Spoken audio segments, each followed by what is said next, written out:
மக்களை வாழ்த்தி ஞானவேல் அவர்கள் ஒரு புத்தகம் வழங்குவார்.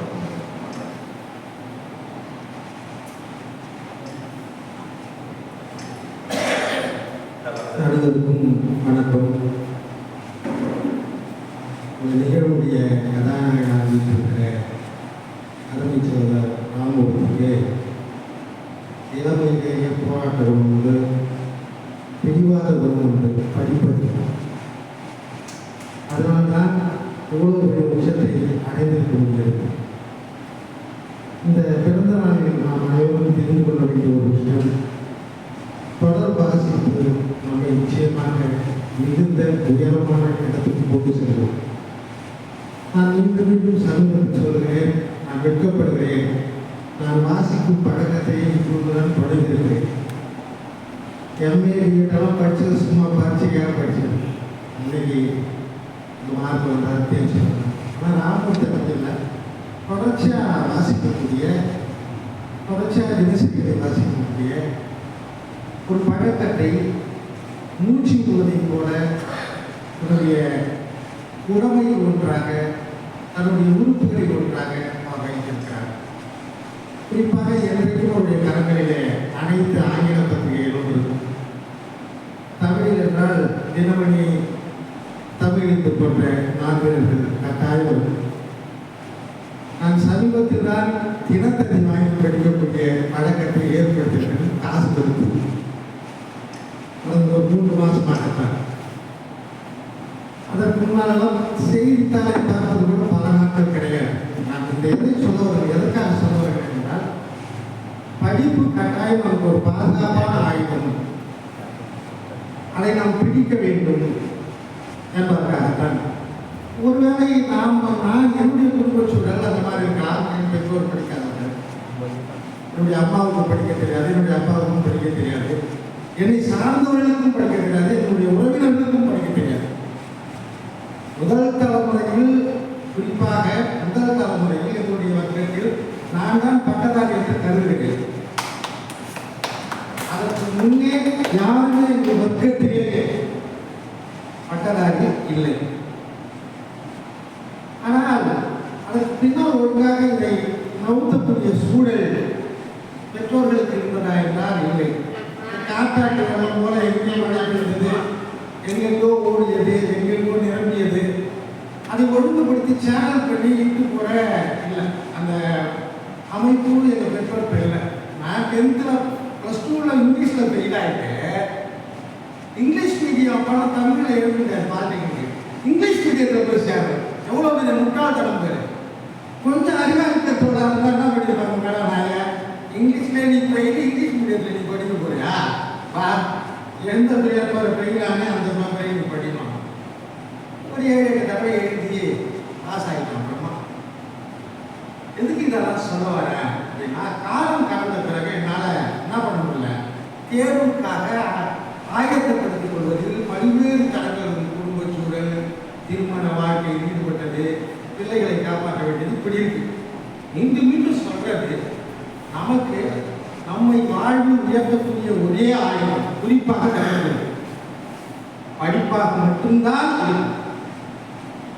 இன்றைக்கு ராமமூர்த்தி ஆசிரியர் பயிற்றுனராக இருப்பதற்கு காரணம், மிக விரிவாக படித்து தேர்விலே வெற்றி பெற்றதால்தான். என்னால் முடிந்ததா என்றால் முடியவில்லை.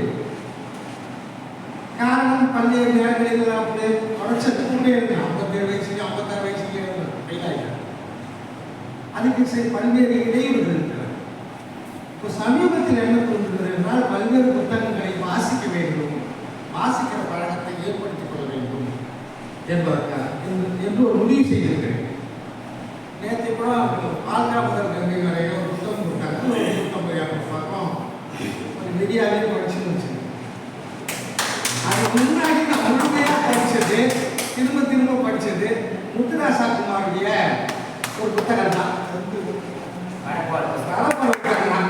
அதான் நான் பல்வேறு இளைஞர்களில் வியந்து போய் அவன் ஜெயசூரன் இப்படியெல்லாம் கூட எழுத முடியுமா? நான் சின்ன கவிதைன்னா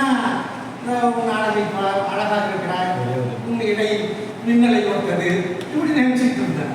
அப்புறமா தான் தெரியுது அதெல்லாம் கவிதைலாம் அப்படின்னு அவர் பலான்னு அலைகிறார். யோசிக்கணும். அவர் நேசம் எனக்கு சொன்னது மாதிரி ஒரு தோழருடைய கவிதை படித்தா அது இன்னும் வெளியே வரல. அதில் இருக்கிற சில விஷயங்கள் வந்து எனக்கு ரொம்ப கவர்ந்தது. நானும் நவீனத்துவத்தில் எழுதணும்னு நினைக்கிறேன்.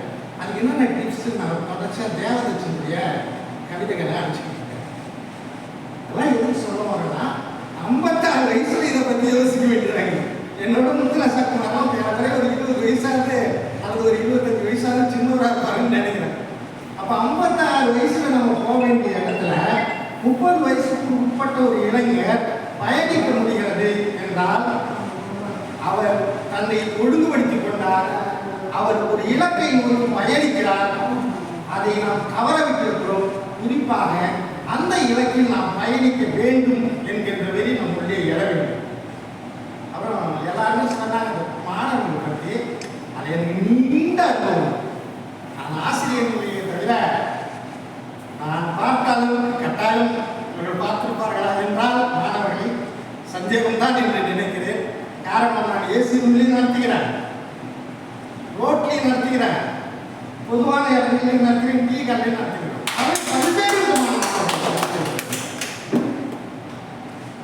பல்வேறு விதமான மாணவர்களை பார்க்கக்கூடிய ஒரு சூழல் இருக்கிறார். குறிப்பாக எல்லா மாணவர்களுக்கும் ஓரளவுக்கு ஏதாவது ஒரு வகையில் எங்ககிட்ட உள்ள விஷயத்தை அவர்களுக்கு புகுத்திருக்கிறோம். குறிப்பாக அந்த காரணம் அருமை நண்பர் ராமு போன்றவர்கள், நண்பர் விசாரத் போன்றவர்கள் அந்த பணியிலே என்னை ஈடுபடுத்தியதால், அந்த பணியிலே என்னை தூண்டிவிட்டதால் அதற்கான பாதையிலே நாம் போகிறோம். குறிப்பாக அந்த மேடையை பயன்படுத்தி நான் சொல்லுகிறேன், நம்மிடத்தில் உள்ள குறைகளை நாம் இன்னும் ஏற்றுக்கொள்ள மறுக்கிறோம். அம்பேத்கர் மீது நாம் பழியை சுமத்துகிறோம். இன்றைக்கும் குறிப்பாக பள்ளிகளில் டிராப் அவுட் ஆகிற மாணவர்களும் தொடர் வருகை தராத மாணவர்களும் தலித் மாணவர்கள் என்பதை நாம் ஒப்புக்கொள்ள வேண்டும். அதை போலவே தலித் மாணவர்கள் மட்டும்தான் குறிப்பாக பெரும்பாலும் ஆசிரியர்களிடத்திலே தவறாக நடந்து கொள்கிறார்கள். நான் பள்ளியிலே கடந்த ஒரு 5 ஆண்டு காலமாக தற்காலிக ஆசிரியராக பணி செய்வதால் அதிலே நான் பார்த்த சில விஷயங்கள். எனவே முதலில் நாம் நம்முடைய மாணவர்களை ஒழுங்குபடுத்துகின்ற கட்டாயம் இருக்கிறது. நம்முடைய மாணவர்களுக்கு நம்முடைய பணி தேவைப்படுகிறது. நம்முடைய மாணவர்களுக்கு நம்முடைய ஆலோசனை அறிவுரை தேவைப்படுகிறது. இதையெல்லாம் நாம் செய்துவிட்டு மற்றவர்களை குறை சொல்வோம் என்று கூறி ஒரு படிப்பாளருடைய பிறந்தநாளிலே வாழ்த்து கொள்வதற்கு வாய்ப்பளித்த உங்கள் அனைவருக்கும் நன்றி கூறி எங்கள் அருமை நண்பர் ராமமூர்த்தி பல்லாண்டு காலம் எல்லா வளமும் பெற்று வாழ வேண்டுமாய் நான் நம்புகிற இறைவனை வாழ்த்து விடைபெறுகிறேன். நன்றி. மலையோட